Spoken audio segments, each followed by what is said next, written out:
Bonjour chez toi, j'espère que ça va bien. Cette semaine, je partage avec toi ce thème, miracle inattendu.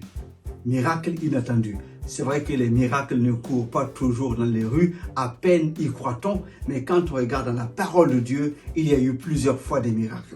Quand Jésus était sur la terre, plusieurs miracles se sont accomplis, émerveillant le peuple, émerveillant les uns et les autres. Mais il y a des miracles que l'on voit un peu plus et d'autres qui sont vraiment pas très habituels. Et si on ne fait pas attention, on limite Dieu par rapport à ce qu'il veut faire. Je te parle de cela pour que tu ne limites pas Dieu. Il n'y a pas de limitation à ce qu'il peut faire. Tout ce qui existe l'est par sa parole. Il a tout créé. Donc il n'y a rien qui soit impossible à notre Dieu.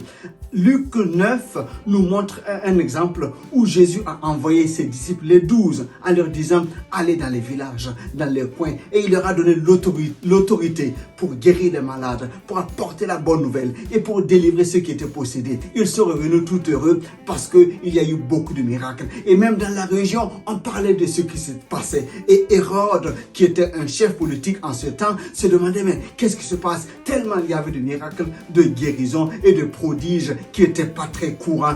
Mais vraiment, tout le monde se demandait qu'est-ce qui se passait. Et après que les disciples soient revenus, ils sont venus voir Jésus. Et Jésus les amène, allons-y à l'écart, comme si c'était pour faire un débriefing. Mais quand ils sont partis à l'écart, voilà, la foule les a suivis. Et Jésus a encore pris le temps là pour enseigner la foule. Et tous les malades qui étaient là ont été guéris. À la fin de la journée, les disciples alors viennent voir Jésus en disant, écoute, la nuit tombe, renvoie la foule pour qu'elle aille trouver quelque chose à manger et trouver du repos quelque part. Et Jésus leur dit non.